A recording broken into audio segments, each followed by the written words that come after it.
And straight away from business, we'll take you now to sports. Welcome to Kakaki Sports. I am Simbi Shima. Well, it's getting more interesting and intense here at the Ogun State National Sport Festival 2024 as contingents continue to battle for honors in different sporting events. That's the sporting events precisely across different venues around the state. A lot of activities went down yesterday, ranging from badminton to handball to squash and as well beach volleyball.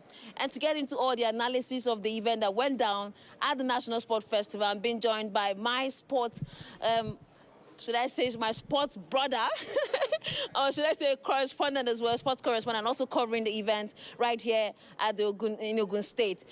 By the name Tolu. Tolu, it's a pleasure to be with you this morning, and I know a lot of Nigerians can't wait to really see what's happening right there. After that wonderful opening ceremony, people are looking forward to what's happening in Abeokuta. All right, so quickly, Tolu, a lot of activities went down, like you said. I mean, the opening ceremony is out of the way. Now we're back into the main event proper.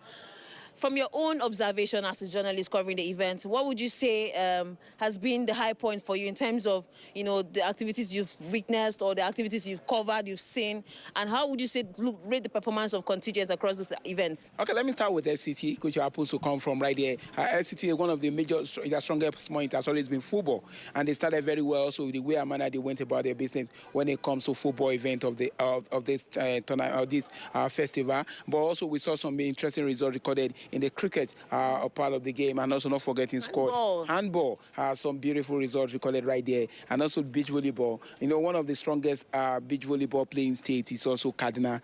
No wonder when we saw the result today against Anambra, it was a comprehensive victory, victory over Anambra State right there. And we also saw the Oyo State also suffering defeat in the hands of Adamawa and a couple of others. So it's been an interesting time looking at the result, and the tournament, the championship is gradually unraveling, and I'm looking forward to see how things will pan out.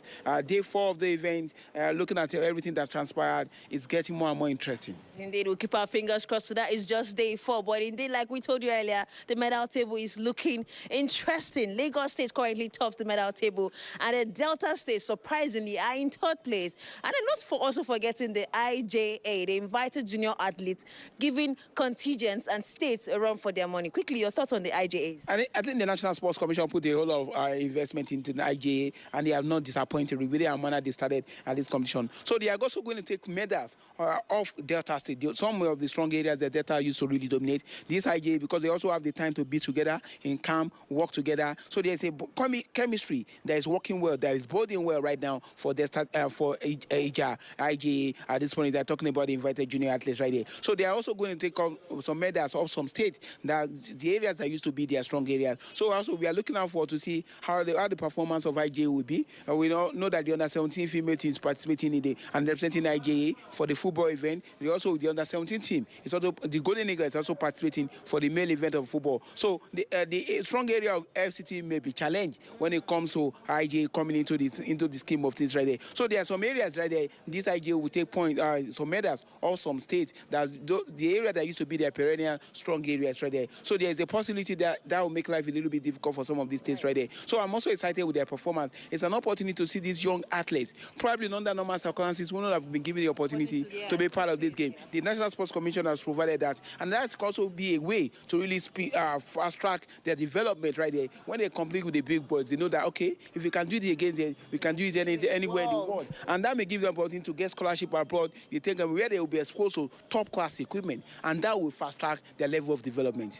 Right, indeed. The IJA, and also known as the 30th state. We don't have 30th states in Nigeria, but for this contingent, they will be regarded as the 30th state for the National Sport Festival 2024. But I'm just talking about the commission. I mean, for the first time, or should I say the first time, the DG, who also doubles as the main chairman of the main organizing committee for the festival, has addressed the press covering the event for this covering the festival. And for you, what do you make of his speech regarding precisely the anti-doping? We're going to play that speech out quickly before Tolu weighs in his own view of the speech. Let's take a listen to that.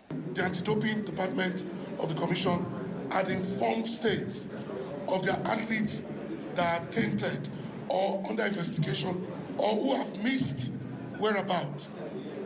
They were informed.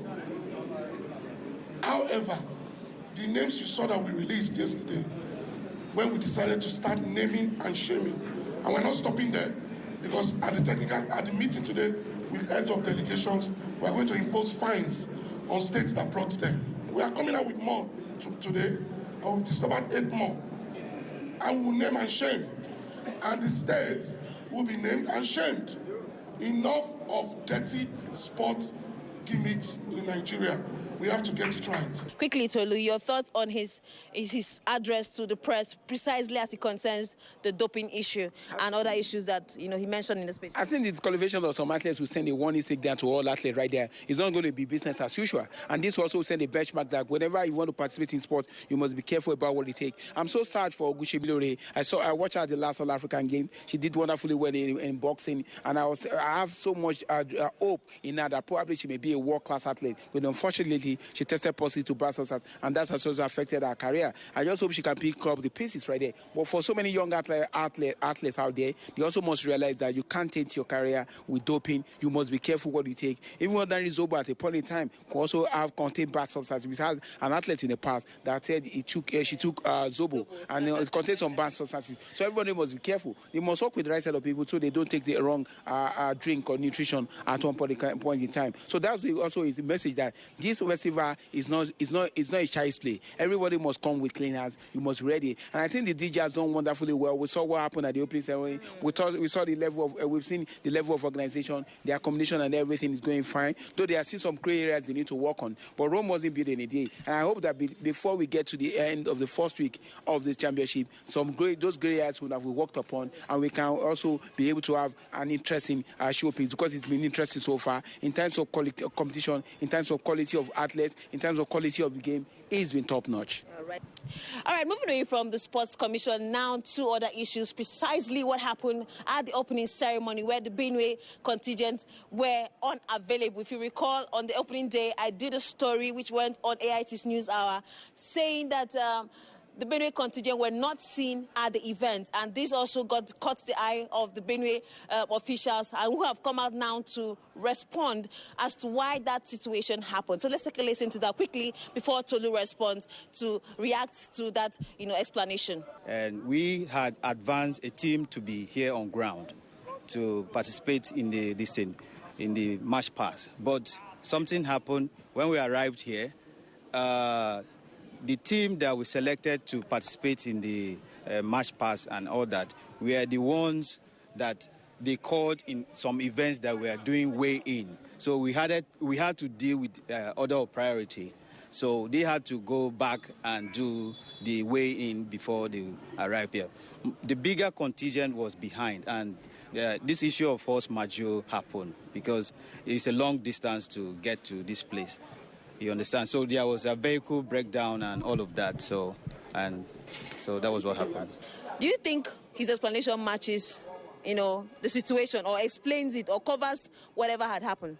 I don't think they ever thought that Benue State would be in the limelight when it comes to the National Sports Festival, because they've always been attending the National Sports Festival, but nobody has also put the eye on them. But for the first time in a long while, people noticed that on the opening ceremony day, there was no Benue athletes representing Benue at the opening ceremony, and that caught the eye of so many people. The story went viral on social media, and everybody was talking about it. And it's a good thing that Benue has also come out to react to this, giving their reasons for what really transpired, talking about being affected by logistics. They had a breakdown with a vehicle on the road, and that affected them. They couldn't make it there. And I think going forward, that will also serve as a lesson that you can't just believe that nobody's putting an eye on you. People are out there looking at you, especially when we talk about the opening ceremony showpiece that we witnessed. So everybody's also looking at, because we saw a display of cultural heritage. We saw what Ogun State did. So a lot of people were expecting other states to also stay. Yeah. So only for roasted yam that Benue is coming with. Yeah, the Benue is coming because we know them as a state that when it comes to yam, they are one of the best in Nigeria like that. So we're expecting a showcase of culture, because this festival has also taught us it's not just about sport. It's an opportunity to showcase your cultural heritage. It's an opportunity to also showcase what your state is all about right there. And when we saw what Ogun State did, the everything that surrounded it, the paparazzi, and also the clothes, the design, the cultural, the showcase, and everything that they brought to the fore. And we also saw Akwa Ibom State. We saw a couple of particular state. So we are expecting that every state must give us an inkling of what we should expect for them. But I think there's lessons to be learned going forward, that you can't take things like that for granted. When you want to be part of something, you need to show up. Right, indeed, you need to show up. And indeed, well, that's been out of the way. Benue State are currently present in the National Sport Festival, and you're participating in about 19 events across, with over 240 athletes contingent so far in the festival. So we keep our fingers crossed and see how they progress on the medal table and perhaps maybe make history. But then that's our package on Kakaki Sports. Thanks for being a part of it. I am Simbish Mantolo. Thank you for coming once again. It's a pleasure to be part of it this morning.